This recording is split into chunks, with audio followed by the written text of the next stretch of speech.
morning and welcome to Dateline New Haven on WNHH-FM, your home for community radio. I'm your host, Paul Bass, inviting you to look behind the headlines on the stories that make New Haven tick. Mayor Toni Hart makes New Haven tick morning and night. She's here in the WNHH studio for her weekly Mayor Monday checkup on what she and we are up to in the Elm City. Welcome, Mayor Hart. Hey, Paul. How you doing? It's great to see you. Good. Good seeing you. Springish day. It's so nice compared to the past couple of days. It's really beautiful out there. It really is. And Mike Harris, and is your position a special liaison, legislative liaison? What do we call it? Special Assistant Mayor Mike Harris. I feel very special. He's joining us this week on Mayor Monday for our second segment to talk about some exciting stuff going on with entrepreneurism in New Haven, including some ways you can get some money or some great ideas about linking neighborhoods. I know that's not the main thing we're going to talk about, but we're kind of into that one here at The Independent. Yeah, we're looking for great ideas. Yeah. And if you have a question for the mayor, feel free to pop it to us via Facebook Live. Here's what you do. You go to New Haven Independent on Facebook, and then you'll see the video right there, and you put your question. Thanks to Gateway Community College and Birch and Moses PC for providing financial support for today's program. Good morning. Good morning again. You're right. So you forgot to mention that Lawrence was here, too. Good morning, Lawrence. But he never talks. I know. He kind of hides, and we pretend he's not here. Okay. Good morning, Lawrence, too. It's great to see you. Lawrence Grothier, the mayor's spokesperson, comes into the studio as well. So, highlight of your weekend. What was the best thing you did this weekend? You know, I think that one of the was the program that the New Haven Police Department had to honor the people who'd gone beyond the call of duty over the past 2 years. I think that was 188 awards. Yeah. Cops, firefighters, people from other departments, citizens. A lot of cops. Yeah, a lot of our police officers, but there were citizens, and there were the guy from Whaley's Dynamic Auto who Yeah. took his cell phone out and chased the guy who hit a woman in a car after an argument and sped away drunk, and he caught him. Yeah. So there were a lot of really, really great stories about going beyond the call of duty, being a great citizen, and I think the most moving was the two officers who had been shot in the line of duty. And that was on Elm Street when the woman was Scott Shumway, and when the woman had been suicidal, was going to shoot people, right? And Well, I think that he shot his girlfriend. Yeah, he shot his girlfriend a number of times, and they were trying to divert his attention from her to get her out of there, and got shot. So it was and it was an entire team effort. They were out there for many hours, and the thing that's most amazing is that they didn't kill anybody, but were shot. And you know, it made me remember that particular day because I went to the hospital to see all of the officers who were there waiting to hear about their colleague, but also just to make sure that those who were not shot were okay. And it was really great to see the look on the faces on Friday as opposed to the look on the faces at the hospital. And that was a Saturday, I remember, afternoon when the other one happened. Yeah, and you know, honestly, what you think, you know, everybody thinks, oh, police officers carry a gun, and they're very cavalier about that. The look on the faces of those folks that had to go into the hospital that day just to make sure that they were all right. They weren't the ones that were shot. They were actually in surgery when I got there. But, you know, having to use deadly force or what could be deadly force is awesome. And it really, you can see the look on people's faces that it's also, not only is it traumatizing for those people who may have to deal with that in terms of receiving it, but it was traumatizing for them. You know, I've done interview with cops about how it changes your life. You realize it's never Yeah. the same when you've shot somebody. And so, and just to see they seem okay now, and you know, certainly those who were shot, they were fine, back on duty, got other awards for doing other acts of bravery and heroism, and then the others who were there, many of whom also got other awards. Again, you know, like ready to serve the people of New Haven. Steve McMorris, he always gets about 97 of those awards. At least, maybe got 100. Because this time he got into the house that was burning in the Hill, and he got some people out. Yeah. Oh, he's an amazing young guy. Yeah. You know, he used to work. Remember when there was a copy center on Chapel Street? downtown. When he was in high school, he used to work there. I didn't know that. Yeah, can you imagine? And so did one of our police sergeants, Sergeant Jackson. They both worked there after school. Milt Jackson. Yeah. Same name as the famous Vibes player. Yeah. Oh, that's his brother. Okay. Wow. Yeah, these things are great. So while you were doing that, people who were protesting bad police work were at City Hall. They said that there needs to be a civilian review board with teeth and subpoena power, and they had a standoff with the officers about whether they come into City Hall. And they said you're going to meet with them today. What's going to be your message to them? Well, I think that one of the things, they did give me a letter, I took a look at it. They had some concerns about the way the current proposal was drafted.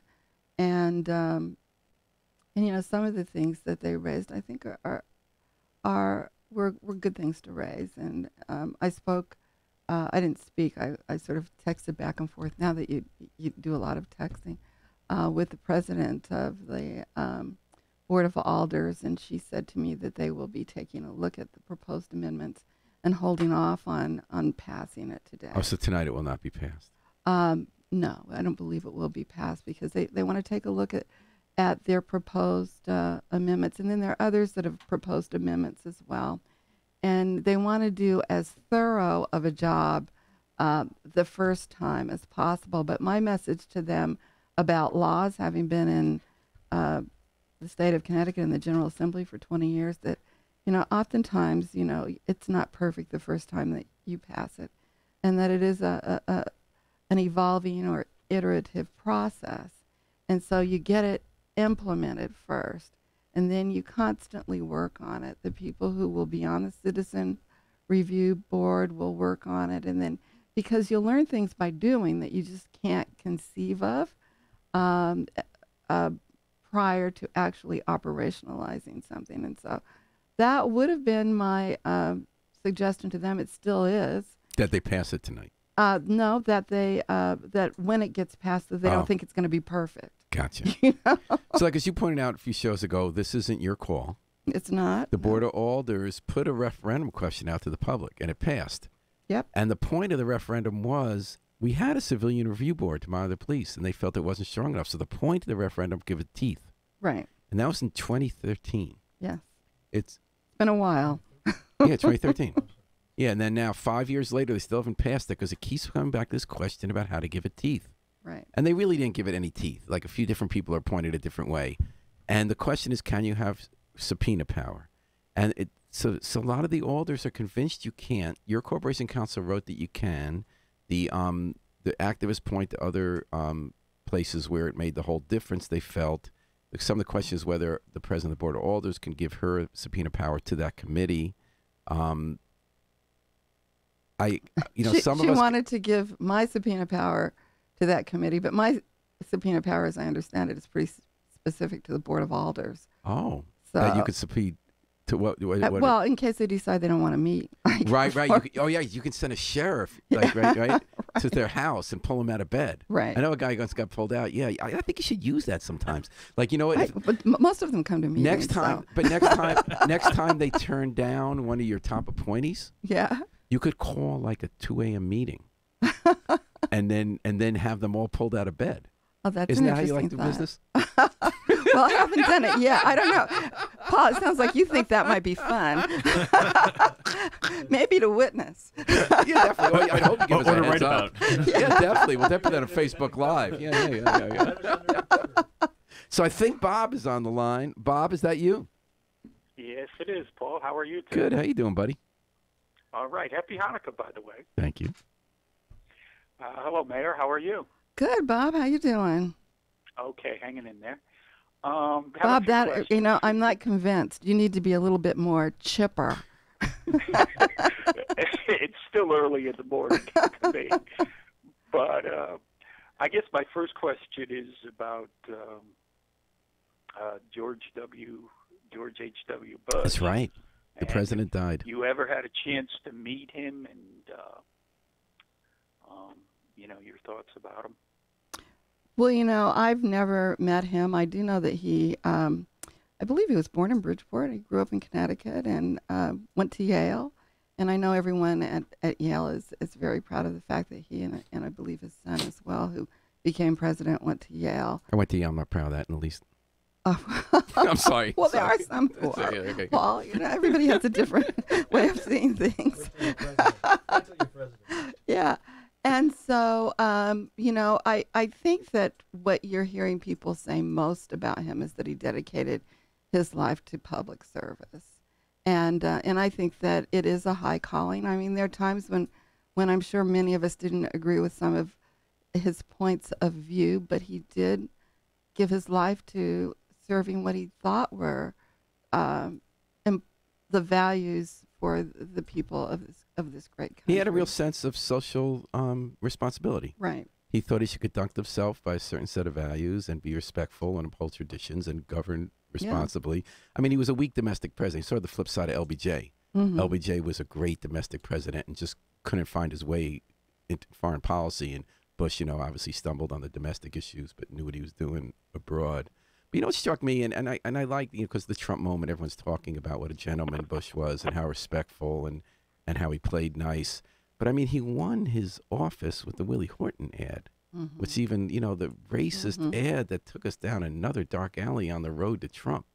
I know, and which, he'd like to go down that road again, tried to go down that road during this past election and during his election. So, but he was a gentleman. That's the difference. And, I think We'll take what we get. I think that a lot of people, when they compare the two, the policies may, in fact, not be all that different. They're somewhat different. Environmentalism, Right. ADA, that kind of stuff, yeah. But, he was a gentleman. He, Yeah. and he did the things that a president ought to do. He did some other things that were questionable. And He paid attention to details when Yeah. he conducted policy. Absolutely. And so Did not vilify his opponents when he was in office. No? He drew a distinction. His biographer was writing about this. He drew a distinction between getting in office and being in office. Right. Well, I think that they're two different things. They Yeah. really are. And Bob, any other questions for Mayor Harp? Yes, so we're going to do a 360 turn right here, Mayor. Oh, And, boy. I'm going to ask you about I know. a story I read in the Independent Oh, about okay. overtime, Uh-huh. Mm. and it seems like it's out of control a little bit. You're talking about That's police what- overtime, right? It's what running I at was reading double. about the police overtime. Yeah, it says it's 2 times over what was budgeted, and Chief Campbell thought it wasn't realistic given all the people were leaving. I think they're going to be 7 in the next week. Yeah, How we're soon we're do we- down over 100 police officers, and so the real question that you have to ask yourself, and I don't think that we have.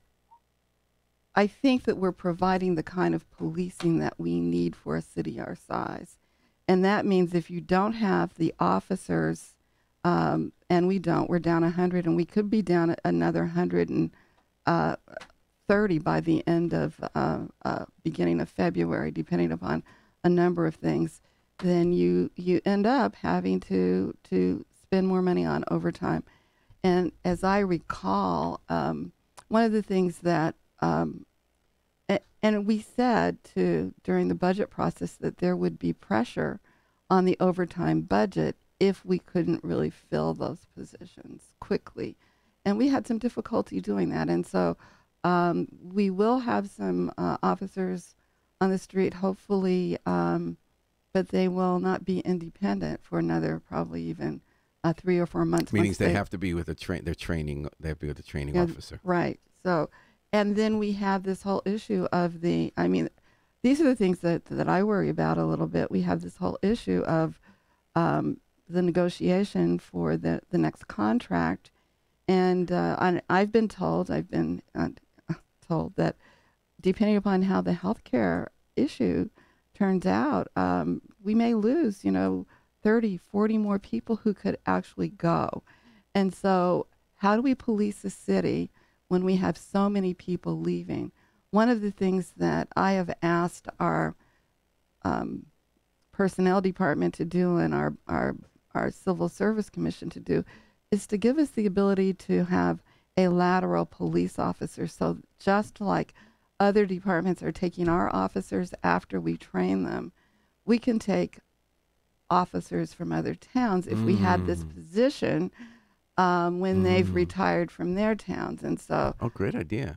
So we're working really hard to do this. I think So you'd be it's looking for almost, retirees, not trying to poach the ones who get better benefits. right. Well, Because that's what they do they're- to us. They get better benefits in the suburbs and pay, so they pick off our young cops. But you're saying get the experienced cops? get the Because they're not that experience. old always when they're retiring. Oh, They're sometimes no, you know, 45, 50. Tony Walker and I used to laugh because the same thing is true of state correction officers. They're getting ready to retire at sometimes 40, 45. You know, if they went in at 20, they're there 20 years. You know, my joke is I know some parents who have young people who, well, they're not young anymore, but have been in college for that long, are 40 and still haven't had their first real professional job. And then you've got some people who are retiring at that age. I don't know. It was a joke to me, but That's a really interesting idea about going for not old retirees. right. And also, you know, in the very, very, very short term, in terms of when the cops hit the street and have to be field training officers, is that going to be soon?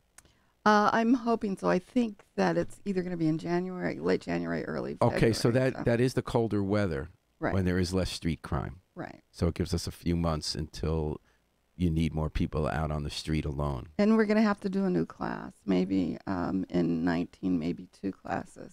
Mm-hmm. But if we could get officers who are young and have retired from and still want to do this work from other towns, then that will help. That was a really creative idea. Who came up with that one? You know, it's something we've been trying to do for 4 years. I finally said to the chief, I said, well, you know, we have a very limited number of people who work in our HR and personnel departments. We really do. And I know people were really upset when they got raises. Some of those people hadn't had raises for 7 years. I know But one woman in particular, she doesn't get paid a whole lot. Yeah. And so because they're so short-staffed, it's been really hard to do. But I finally had to put my foot down and say to the CAO, and it's got to happen. So you mean a because- recruiting drive? Is that what you mean? Well, it's not only that. We need to actually have the position. And it's got to be approved by the Civil Service But we have Commission. we have 100 vacant police positions. I know, but the way in which they Oh, are. right now they have to be filled by going to the academy? Yes. Now, can you imagine? Oh, that is bizarre. Isn't that bizarre? So we are going to. Very interesting. So lateral moves, almost like a dance. We're going to go lateral to. Yeah, Hey, kind of like Bob- a waltz. Bob, did If you I have- could ask one more Yeah, question. yeah, you got one more, Bob. Of the mayor is Sure. about overtime. Does she think is it a rampant thing like in other departments? No, I don't think it's, I think that it's only used when necessary.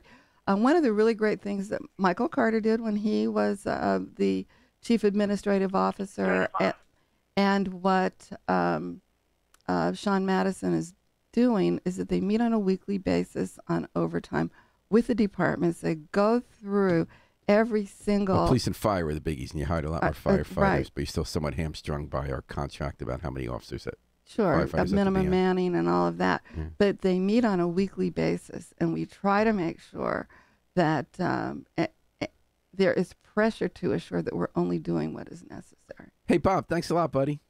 Have a great week, and thanks for calling Mayor Monday and WNHH 103.5 FM, live streamed at newhavenpen.org. We're here with Mayor Tony Harp, and in terms of who's here visibly and going to be speaking soon, Michael Harris, her special assistant.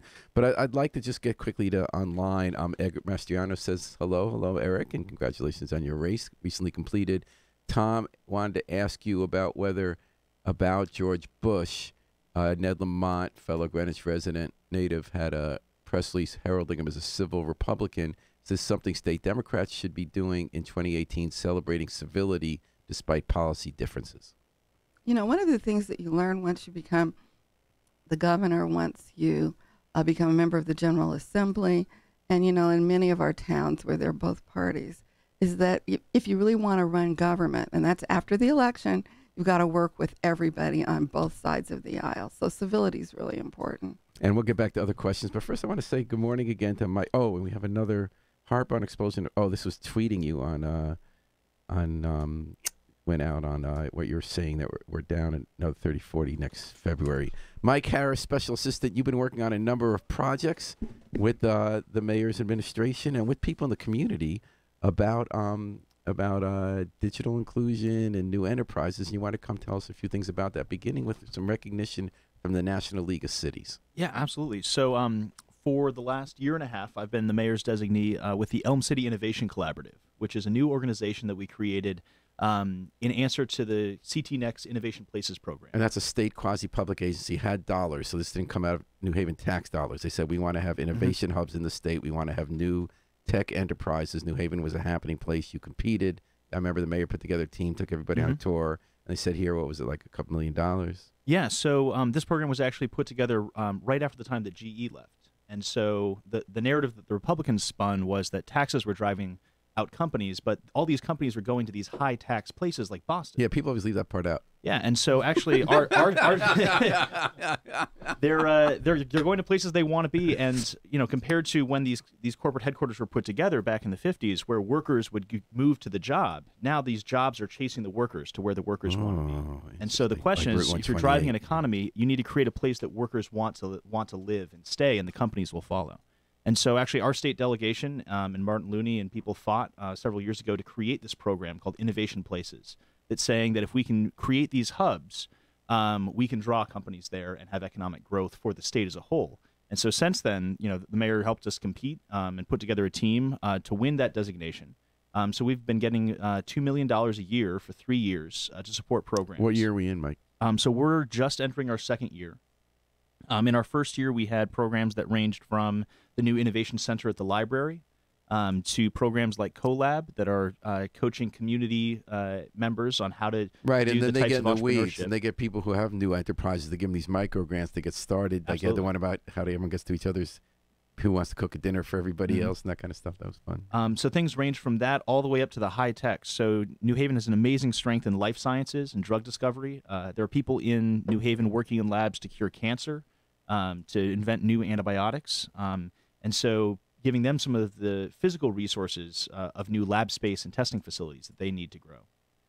So one of the things that the mayor's been pushing us to focus on in the course of this last summer has been, how do we make more of these jobs accessible to New Haven residents? Because in life sciences, we've been working with Southern Connecticut State University in the Biopath program. But if you're going to work in a lab, you need at least an undergraduate, if not a graduate degree in chemistry or biology or one of those fields. And that can take 6 years and a lot of money. And so our focus was, how do we make these jobs accessible? And we found that software skills could get you a high-paying job without going to college. And so we put together this proposal called the Cities That Code that was based upon a challenge from the National League of Cities. So they said, as this public challenge to the country, cities come up with ideas that will help drive economic growth in innovative ways. So we put together this proposal that is a 3-part proposal as a challenge to our citywide partners to train New Haven residents on how to have professional level software skills. So this is particularly relevant. Today is actually the start of National Computer Science Education Week. So if you're interested in learning programming, listening to this, you can actually go on Google's page and take an hour orientation to computer science. But this grew out of what has been a citywide push for the last few years. There's organizations across the city already doing some of this work. So things like Codehaven, which is a group of Yale undergraduates that teach computer programming. Courses at the library where you can go in and learn some of the basics. So you're trying to round up people in New Haven who might not have college degrees, but you want to get jobs at these bioscience places. How does this fit into the multi-million-dollar investment that's coming from Silicon Valley to our new district tech hub in Fairhaven, Absolutely. where they're going to get people, they don't have to pay the tuition until they get jobs. They pay like $100,000 a year to also create that pathway. How does that fit in with that? So that's actually a portion of our overall plan. Was we need to promote opportunities like the Holberton School. The work that David Salinas has done to recruit a partner of that caliber is really phenomenal, and is one of the things that is already driving companies. Companies now want to come to New Haven to have some of their workers or even hire out of that pipeline. So you guys got an award for that? Yeah, so the National League of Cities recognized this public commitment. They picked 50 cities across the country. New Haven was one of them. And we actually went out to I went out to the National League of Cities City Summit in Los Angeles this last month. But their program is that over the course of 2019, they used their network of foundations and support and technical assistance to help us succeed. So this is an exciting initiative we're going to be announcing this week that is calling on local partners to help us encourage residents to learn how to program. Because if you talk to anybody who works in this field, they'll say it's hard. You can't just learn. So in a once you have class. this stuff in place ready to roll, a whole bunch of places you can learn how to program. Yeah. You're going to get more money from it from the National League of Cities through their foundations. So we're going to be working with them to support individual programs within New Haven. We haven't lined up any of that funding yet, but a good portion of it is putting New Haven in the national attention as a place that is And driving this week, towards. you're going to be putting out the call with people specific ways they can sign up. So if you're listening, you want to learn computer coding and get one of these new jobs of the future coming in New Haven, sign up this week. How do they find out about it, Mike? So the first place they can sign up, if they have an interest in becoming a software engineer, the Holberton School is the soup to nuts best program that we have to get somebody professional skills. The average salary for somebody in Connecticut working in this field, the average starting salary is $72,000 a year, which is twice New Haven's median household income. It's going to be 38 years to get near that. Yeah. So how are they going to sign up for that? So you can go to Holberton School New Haven, throw that into Google. HOL. HOLBERTON, Okay. New Haven. And we're going to be discussing other programs coming up at things like the libraries, talking about how can we expose students in schools using both curriculum and after-school programs. We have some City Hall staffers who in their free time have already started working with Girls Who Code Cool. to set up a Girls Who Code chapter based out of City Hall. Awesome. And we'll be Oh, I like working that. with and pushing all of our partners because the economy of the future is going to require software skills. And if we don't start exposing the promise that this sector has and provide stepping stones in that direction, we're not going to have the economic growth that the city needs. That sounds great. Any thoughts on that, Mayor Hart? No, I'm excited about it. And I do hope that people go over to the Ives Library and see all of the resources that we have there. We have professionals there that can help you, can train you so that you can use some of this high-functioning equipment. 3D printers, I never even imagined. I'm still getting my mind around that. The gun comes out of your printer. Yeah. Yeah, and I'll be you know, happy when the pizza comes out of the pizza. But there are all these things that will, once you're trained, are going to be free to New Haven residents to use. So that's an awesome thing that we're doing. Part of the And- evolution of the library, too. I believe we're at some of our record numbers that people use in the library, even though books are still around, but even though so much is online now, and that's one of the ways they've stayed relevant. And one of the things that everybody doesn't have a computer or access to the internet, and the library does. And so it's one place that you can go to that sort of makes everybody have the same sort of equal access to this technology that's driving our economy across the world. I've got to thank Mike. He's, he's a really smart guy, but beyond that, he's a hard worker, and he's pulled together everyone across the city to work on this issue. And so it's one of the reasons we were recognized. So I just want to thank you, Excellent. Mike, I saw for a the work video. that I you do. think you might have put it together, Mike, about New Haven being a tech hub. Shayna Snyder was. yeah. And that was kind of cool. That was kind of fun showing all the tech stuff. I hadn't been in some of those spaces and some of the stuff that happens. My favorite part was it talks about what a tech hub New Haven is, and that's actually very convincing about going to the district and places like that. But I noticed that in the first half, I was waiting to see what it would look like when you go in the hubs, because I've been in a toured a couple of them lately, like the Health Haven hub and in 195 Church, and they're real things. Like, the way businesses work now, not everybody has a factory or an office. They need a place where they come a few hours a week for the office, or they can hold meetings there, meet up with other people. So often when you go in, nothing's happening.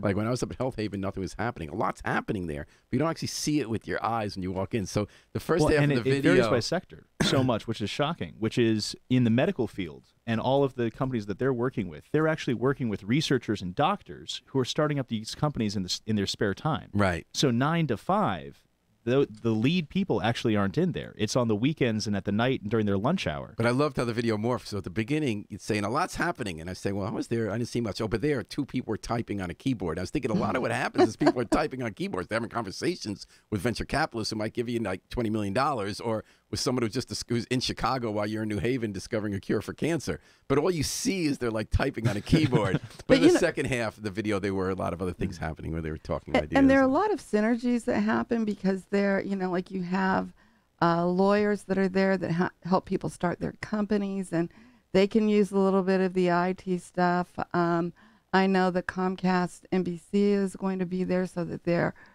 in the district, so that, those opportunities sort of sort of fertilizing. Right. And, Mirtha Kaliner has a law practice just for helping entrepreneurs get Right. started, and that's what's there. and so, like you get to have conversations with people who can actually help you go that next step so that you don't have to figure it out all by yourselves. And because it's so open and people can talk to each other, there's always food and coffee and Yeah, tea. I noticed that in the video too. You moved on to that in the happy hour. And gyms and beer gardens and kayak launches. But that district and, is really kind of happening there. It's interesting how that happened overnight. I mean, a year ago that wasn't existing.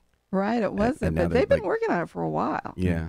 But I also Yeah. thought that was interesting, the choice you made. You went with local entrepreneurs who were doing jobs for the future over an out-of-state property owner who had more of a resume, but you've had some fights with him over property, and he wanted to put a conventional, like he wanted to put a supermarket there. It looked like a gamble paid off. I mean, that was No, interesting. it's exciting. I think that we're doing some phenomenal work. And, it's there, but it's all over the city. Like in these little places, there are these little... like as you- Willow Street Yeah. or the Grove. You know? Mm-hmm.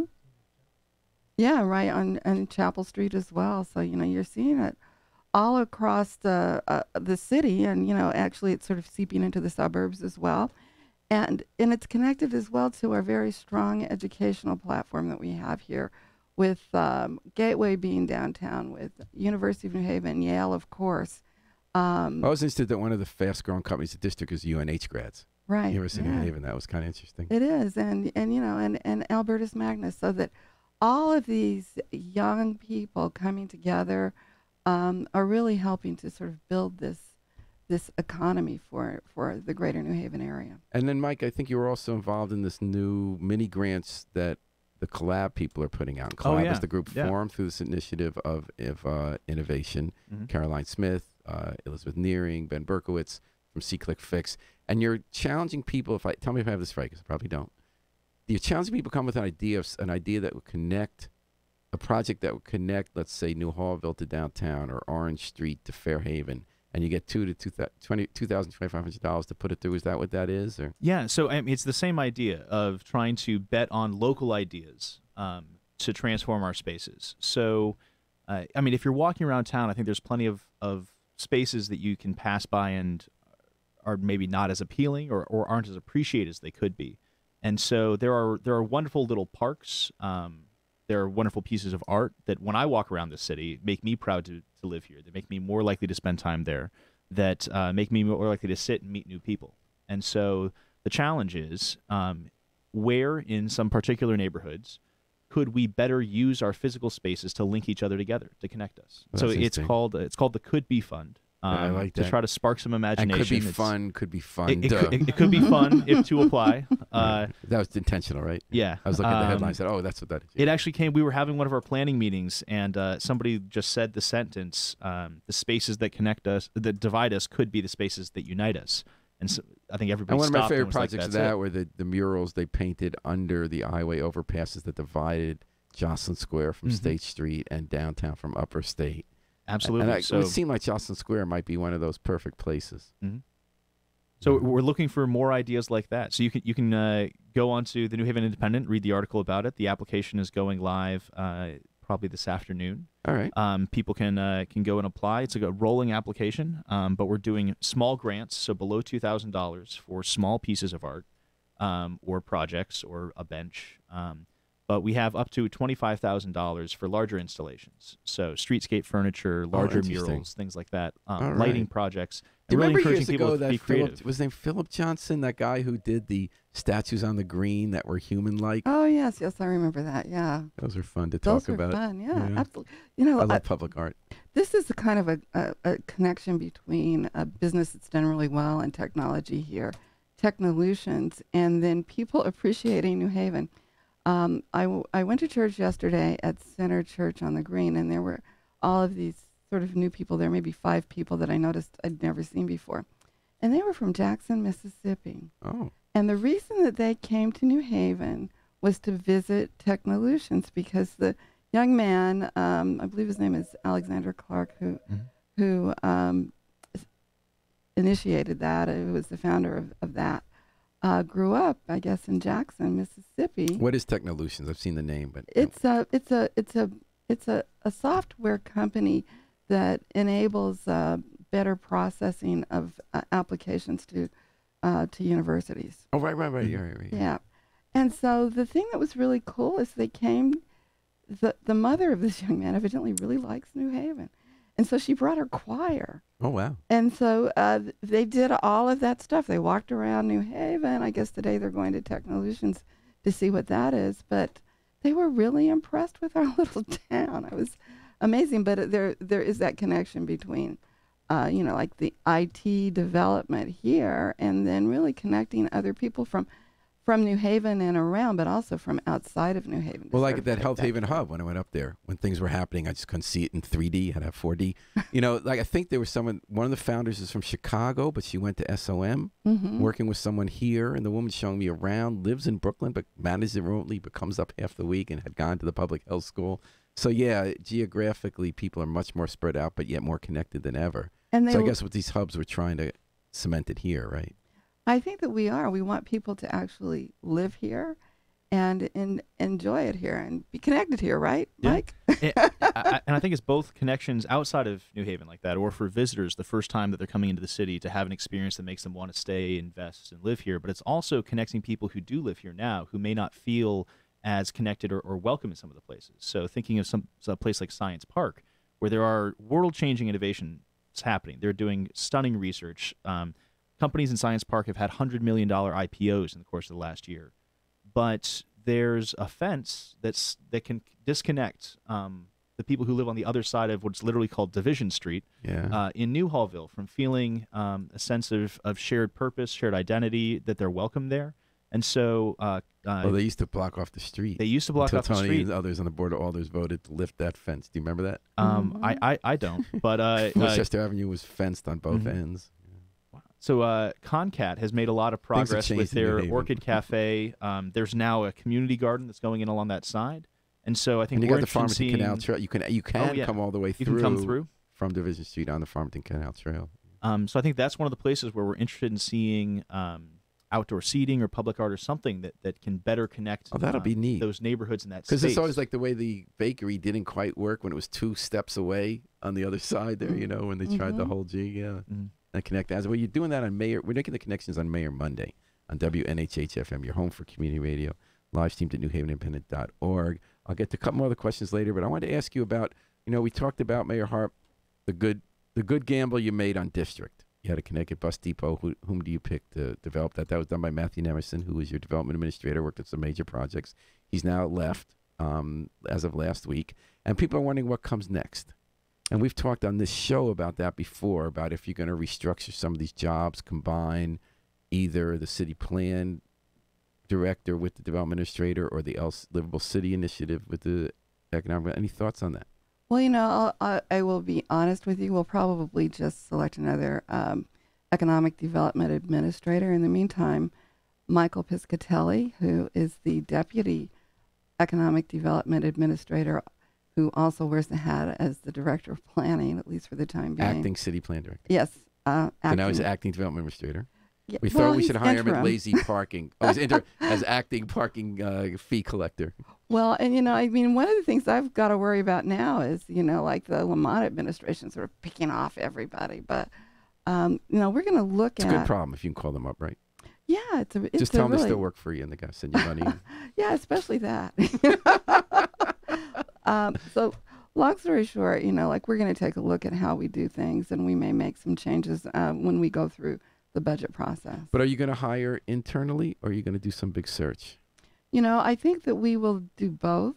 Certainly right now we've hired from an interim point of view internally, and I'm hoping that Michael will be willing to stay for at least a year. Oh, okay. And so you're going to wait a year to replace the... I think I will, yeah. And we'll just see how things go. And what's the thinking on that one? Does it give you time to think of more structural changes or to see who goes to Lamont administration? Or it gives us more time to see, what is... to sort of see the landscape. And the other thing, there are a number of...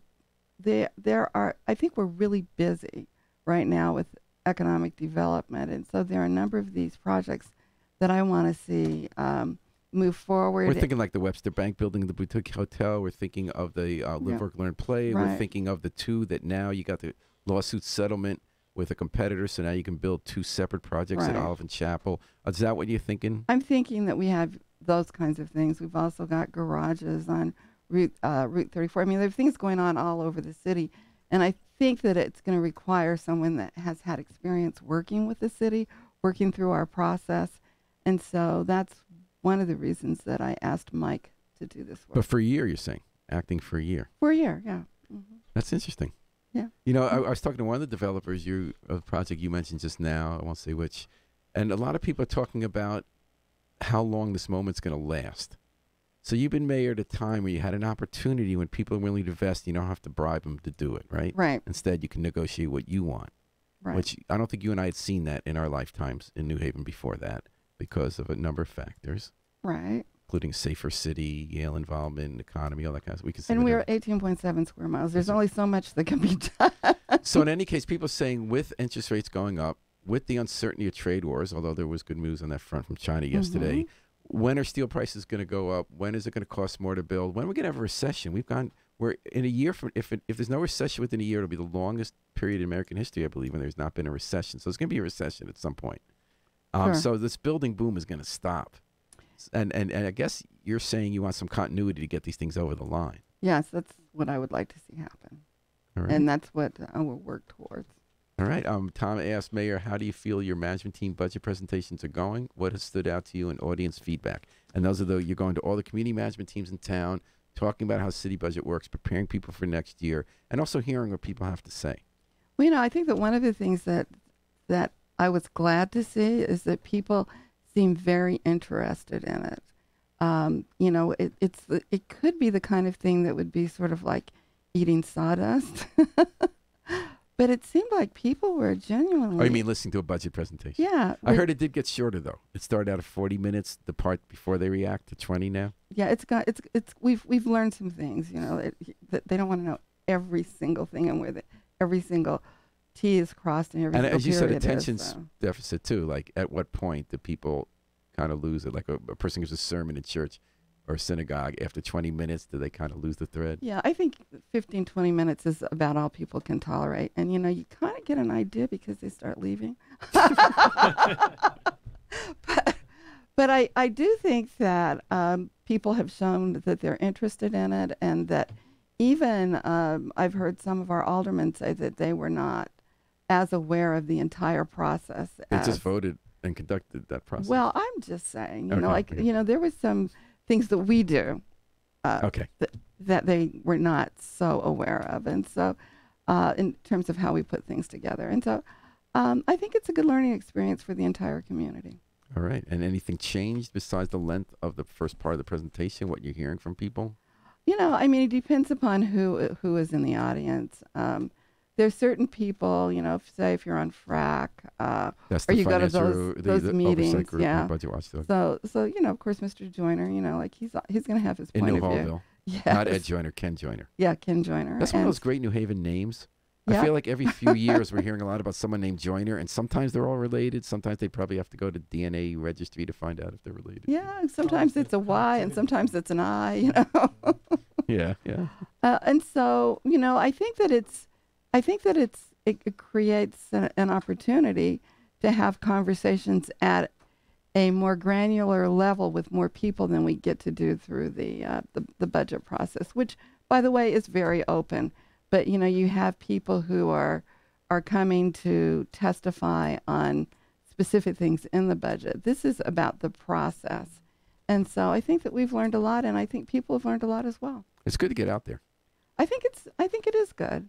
You know, one of the things that we did add, and I don't know if we'll do it in every neighborhood, but we have done a lot in New Hallville. And we just wanted to ask them, what have you seen that the city's Well, done? there was a group that looked at New Hallville a year ago and now called LISC, Low Income Something Support Corporation. It's a national group. Roland Young's been involved with it, nonprofit. And they were hired to monitor how you guys are spending $1 million on something called the Burn Grant. They have a new long bureaucratic name for it. We are going on strike against that name. We're going to continue calling it the Burn Grant. We just tried it out loud 5 times. We just couldn't do it. We'll put it in the articles. But in any case, they said that a lot has happened in New Hallville. They had an objective look at it from the outside. They said the money has been spent well, because we raised a question about some of that in the Independent. And they said that the neighbor's not only a lot safer, but that people are doing stuff they weren't doing before, working with the kids like the youth ambassadors and there was a thumbs up on that last Well, week. so the thing that is really amazing about New Hallville and the community management team there is that not only have they organized their community, that particular management team had more people than any of the others, but they had people who gave reports that actually had a role and a responsibility to that team. There are at least 5 different types of reports that were given by different people so that they've actually distributed leadership. And the other thing that they've done is that they did the 65 days in New Haven. They did the and One City Initiative, getting and- all other neighborhood management teams involved. They did, and they're going to continue working on that. And so they have really been the focus, and that a lot of what they did had to do with getting some of that burn money to do it for some of the It's great that New organizations. Hallville's been on the move. You also had the sweep started there. We have all your different departments go Right. through inspectors to see how to fix stuff. And there's always controversy in New Hallville. You know, a lot of jobs got lost there over the decades from the Winchester factory. And there was, when you came in, people were getting buried a lot in New Hallville. But I think the thing that I was going to say about them is that they have actually pulled in the rest of the city Yeah. into their excitement about what they can do in their neighborhood, and helped other community management teams get to be more excited about what they're doing in their own neighborhoods. And they form these collaborations that I think are really great. Grassroots. Yeah. The Learning Corridor, too. We even talked Yeah. about that. Brett Hoover, the Hampden Board of Education recently decided to close schools, and as a result, more than 100 New Haven resident students may be returning to the New Haven Public Schools from Wintergreen. We don't know if that's actually going to close, or they're going to move to another building or keep it in their present building. We actually had a bunch of articles about that in New Haven Independent. I know that New Haven Public Schools is already at a 50-year enrollment high. I didn't know that. But what is the enrollment capacity of our city schools? How close are we if this happens? Thank you for that question, Brett Hoover. It's a good question. I think that it depends upon the school. We still have some room. I don't know if we have room for, like 100 students. I read your article too, and it looks to me like ACES is going to be looking for either buying the current building that they're in or finding some other space. So I would imagine that Wintergreen will continue perhaps where it currently is. So in it another sounds like you're building. saying that the betting money is they're not going to be coming to New Haven. If they do, are we ready? We will be ready, yes. We are always ready. You know, school statistics shock me. I was looking in those articles to find out that more than 65% of Hampden schools are students of color. Not how we think of Hampden, especially when we look at who makes the decisions in Hampden. And in the hearing we had about English language learners, what we used to call English second language in New Haven last week, we find out that 46% of our student body is Latinx. Yep. I don't know if I'm saying that right. That's young people teaching us these terms. 37% is African American and 13% white in the public schools. It's something I'm still getting used to, the fact that we're a plurality Latinx school system.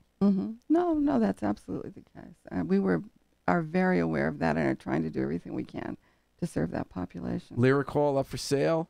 That's in Yep. the old antique store that they revived the vaudeville studio theater in there. That's so wonderful. A lot of stuff goes on there. Any thoughts about what can go in there? Well, one of the things that we wonder is, should it be a public space so that we keep it available to the public in perpetuity? Meaning take it into public, like nonprofit ownership or city ownership, or what were you thinking? Yeah, maybe one or the other, because the real and I don't know. That's a question. I'd be really interested in hearing what people think about that. We had some interesting comments about it.